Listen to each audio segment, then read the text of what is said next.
Bonjour à toutes et à tous, toujours aussi content de vous retrouver sur les antennes de Kwezi FM et de KTV. Kwezi FM le 106.9 pour ce temps de parole en direct à la radio et à la télévision. Ouais. On va recevoir Michel Dussomme dans quelques secondes. Il est avec nous.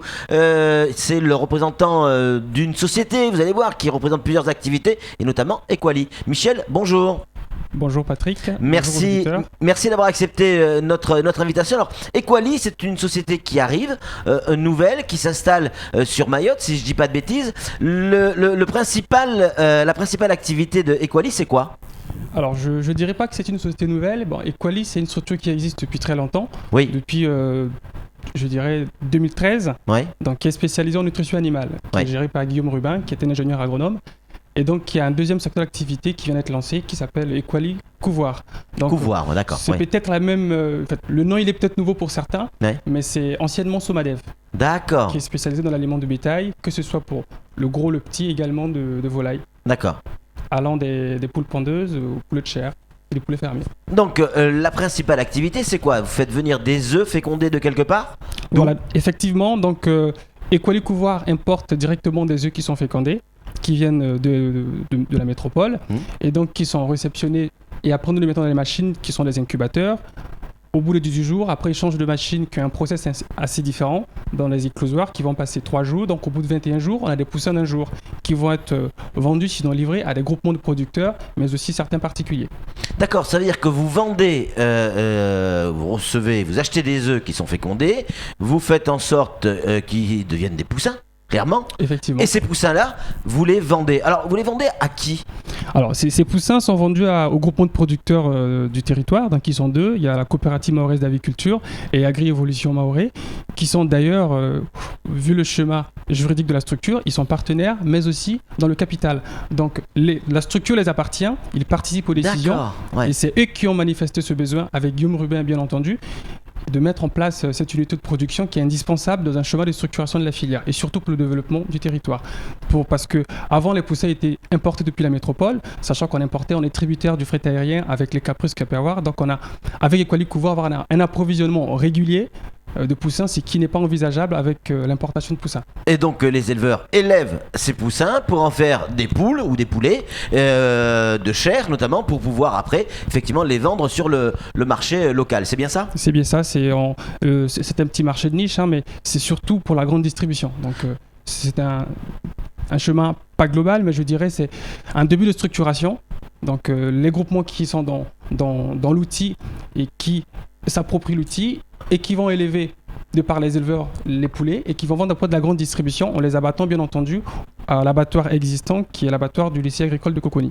Alors une question Michel, est-ce que le fait d'avoir cette activité nouvelle ici à Mayotte, est-ce que ça va faire baisser le coût de revient, ou est-ce qu'on peut au bout de la chaîne avoir effectivement un poulet moins cher et peut-être même de meilleure qualité? Alors les deux, je dirais que je commencerai par le poulet de meilleure qualité. Vous savez, pour élever un poussin, on l'appelle poussin d'un jour, et c'est qui a tout son sens, c'est-à-dire le jour où le poussin il éclore, c'est-à-dire il casse sa coquille, il est censé partir en exploitation le jour même. C'est pour ça qu'on l'appelle poussin d'un jour.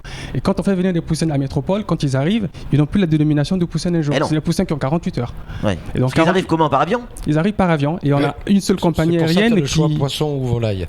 Voilà. Donc on a une seule compagnie aérienne qui a une soute qui est adaptée au vu de la ventilation et la climatisation pour les poussins, parce qu'ils sont assez exigeants en termes de température et de ventilation bien entendu. Donc le poussin qui arrive ici à Mayotte, qui a 48 heures déjà, est un poussin qui n'est pas forcément de très bonne qualité, parce qu'un poussin, il est censé être mis dans les 24 heures de poussin de début de vie sont indispensables pour le suivi technique, pour la continuité, mais également pour le revenu de l'éleveur. Donc un poussin qui est déjà 48 heures dans l'avion et qui a attendu à Orly avant d'acheminer, arriver ici, prendre la barge, il arrive en exploitation, il a 48 heures.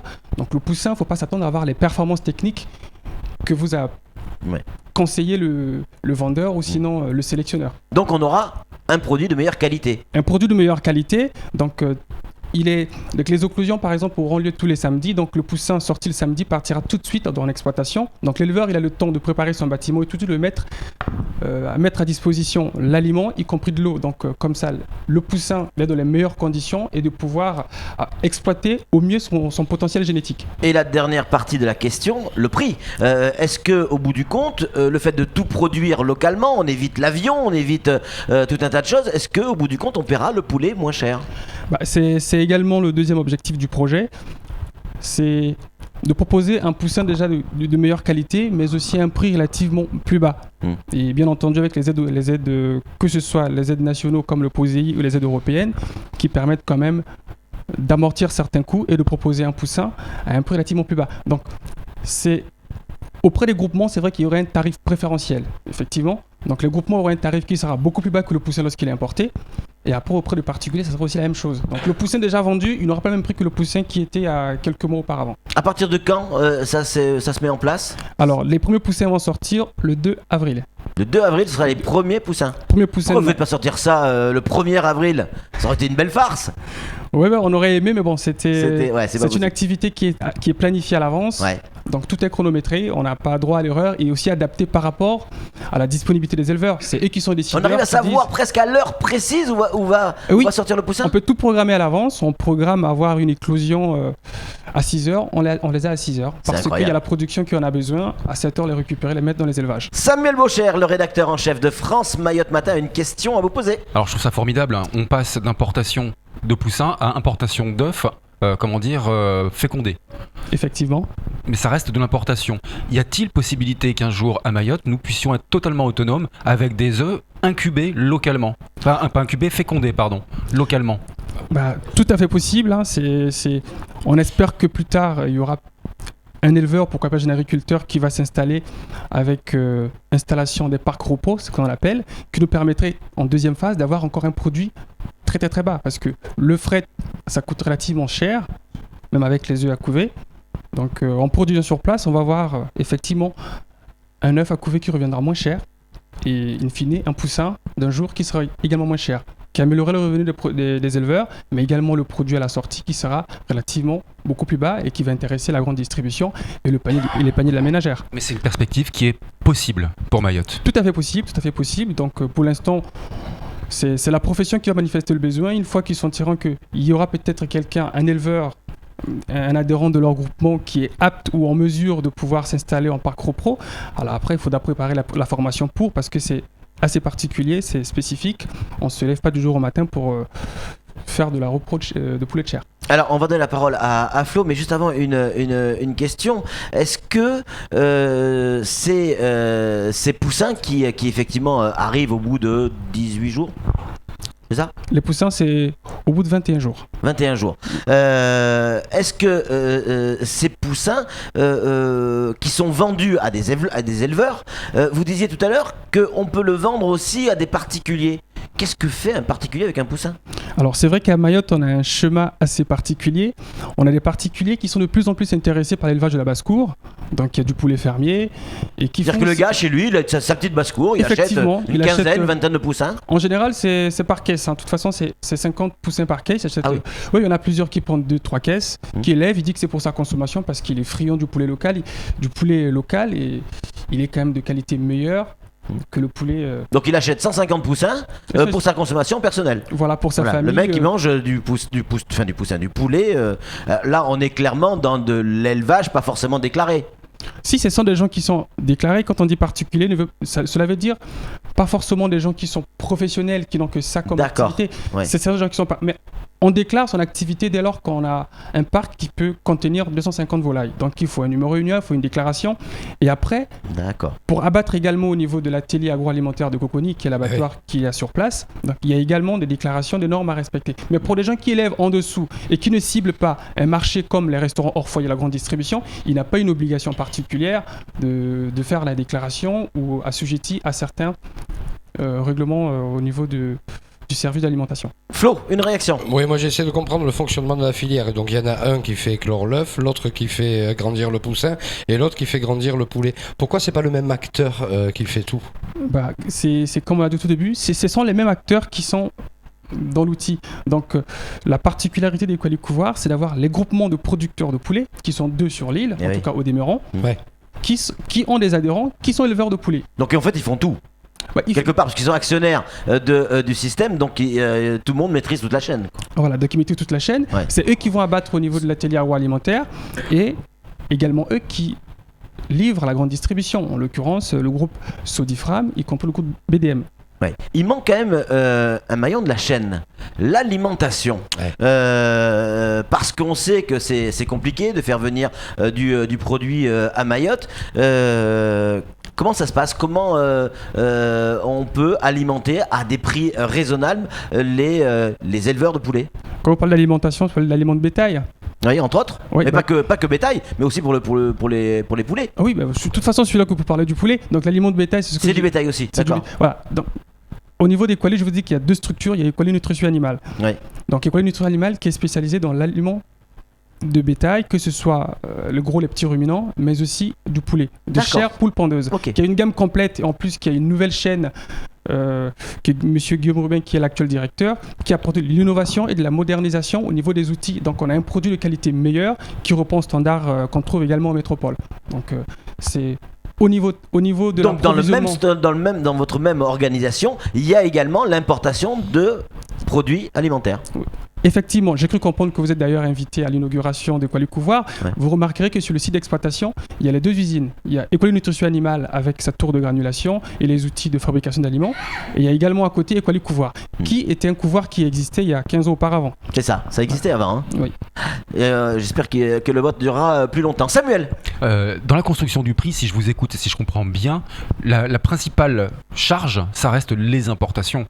Effectivement. Sur le coût final, la production locale pourra s'en sortir si elle s'émancipe au maximum de l'importation. Voilà, donc l'importation, il faudrait savoir que l'œuf importé revient plus cher que le prix d'achat de l'œuf lui-même. Donc ça coûte beaucoup cher. Combien coûte un poussin? Voilà, je viens chez vous, je veux acheter un poussin. Alors vous allez me dire, c'est à la caisse. Alors une caisse de poussins, 50 poussins. Ouais, mais si c'est pour Noël, pour votre fils, un poussin, ça suffit. Allez, c'est ta parole. On y va? Alors un poussin pour les particuliers, il a 1,50 €. Et pour les groupements, bien évidemment, il y a un tarif qui est préférentiel, qui est différencié. Donc 1,50 €, est-ce que vous avez une idée de ce que coûte, l'élevage d'un poussin pour devenir une poule de chair, pour être vendu? Combien ça coûte, toute cette partie-là? Vous voulez dire en termes de consommation d'aliments ou en termes de coût, en termes de charge? D'une manière globale, voilà, j'ai acheté un poussin 1,50 € pour qu'il devienne une poule ou un poulet, je sais pas comment on dit. Jusqu'à commercialisation. Jusqu'à ce que je puisse le manger, combien ça va me coûter? On sait qu'un poulet, pour atteindre le poids cible, en fait, ça dépend également de la souche que l'on veut élever, parce qu'il y en a plusieurs. Il y a des poulets qu'on appelle du poulet standard, qu'on appelle des Formule 1, c'est une croissance ultra rapide. C'est avec ces poulets justement qu'on fait du poulet à l'eau, c'est élevé 34 jours. Après, il y a du poulet certifié qui est beaucoup plus rustique et qui est de qualité beaucoup meilleure, donc la viande elle est de qualité quand même meilleure. Et c'est sur cette gamme-là que va travailler Qualicouvoir, y compris les groupements. Donc ce poulet qu'on élève de 42 jours à 60 jours, on sait approximativement qu'il consomme autour de 5 kilos. D'accord. Donc on arrive assez facilement à savoir ce que ça va coûter. Tout est connu presque à l'avance. Ce qui permet à l'éleveur de faire un prévisionner son exploitation. Combien coûte un kilo de nourriture pour poulet?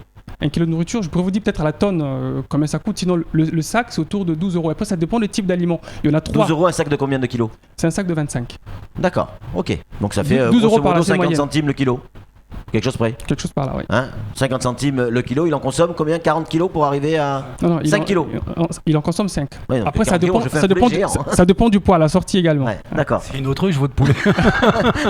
Donc, ce que disait Samuel tout à l'heure, on est sur une catégorie de poulet bien supérieure à celle que l'on connaît aujourd'hui, au niveau de la viande. C'est le même poulet qu'on trouve actuellement dans la grande distribution, il est déjà sur les marchés. Donc, d'accord. Voilà. Ouais. C'est depuis, je pense, fin de l'année 2015 que les groupements ont commencé en important bien entendu du poulet type certifié, c'est la GN 957, et qu'ils abattent à l'atelier et qui vont dans la grande distribution. Et c'est ce même poulet-là que nous allons proposer à Equally Couvoir. Alors comment je fais quand je vais moi dans une surface, une grande surface, un supermarché ou ce que vous voulez, je vais pour acheter un poulet, voilà, je vais me faire un poulet grillé classique. Je vois plein de poulets avec des prix différents. Lequel on doit choisir et en fonction de quels critères? Parce qu'on ne sait pas en fait. On dit poulet fermier, alors c'est quoi? Est-ce qu'il court plus vite ou il parle le fermier? C'est quoi? Alors le poulet fermier, c'est un poulet qu'on élève entre 70 et 90 jours. C'est ça, d'accord. Donc il a une temps de maturation de la chair qui est beaucoup plus lente et donc la qualité de la viande elle est également différente. C'est pas forcément sur le parcours qu'il soit à l'extérieur ou en claustration, c'est pas ça la différence. Mais également la souche elle est sélectionnée, il y a plusieurs essais qui sont faits en amont, on a des repros qui ne sont pas les mêmes. D'accord. Donc ils ont le produit quand il est vendu, on vous dit déjà à la base que c'est un produit, il faut faire du fermier, vous devez aller sur 70 jours. Vous ne pouvez pas prendre du poulet fermier et en faire du poulet standard sur 34 jours. Il n'aura pas le même poids. Le poulet standard à 34 jours, vous pouvez le sortir avec un poulet carcasse qui vous fera 1,8 kg, ce que vous ne pouvez pas avec un poulet fermier. C'est impossible. C'est une véritable industrie, Samuel. Hein. Ouais, mais justement, j'ai une question. Je prends le modèle réunionnais qui est quasiment autonome. Est-ce que eux, ils importent ou ils fabriquent la nourriture animale? Ils fabriquent, ils sont autonomes au même titre que Mayotte sur l'aliment de bétail. Mais à Mayotte, on n'est pas autonome sur l'aliment de bétail. Si, on est autonome. C'est la Somadev qui importe les aliments. Vous le fabriquez. Elle fabrique, elle importe les matières premières. Elle importe uniquement les comme à La Réunion, on fabrique. Je crois que c'était une plateforme d'achat, moi, en fait. Ah non, pas du tout. Vous fabriquez aussi. Pas du tout. Non, tout est à eux. D'accord. Ah oui.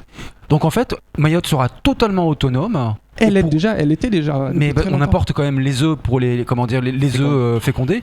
Mais elle le sera totalement si un jour on peut commercialiser des œufs fécondés à Mayotte. Voilà, produits à Mayotte. Ça sera un peu pour revenir sur le début de votre intervention, comme le modèle réunionnais. Ils ont des parcs repro qui fournissent des œufs à couver au niveau du couvoir. Reste maintenant à trouver la personne qui sera capable de féconder tous ces œufs ici à Mayotte. J'espère que... Déjà, on a Equally et c'est formidable. Ouais, mais peut-être que si vous faites un petit effort, vous pouvez peut-être y arriver, Samuel. Allez, plaisanterie à part, c'est tout pour ce temps de parole. Tout de suite, la suite de nos programmes.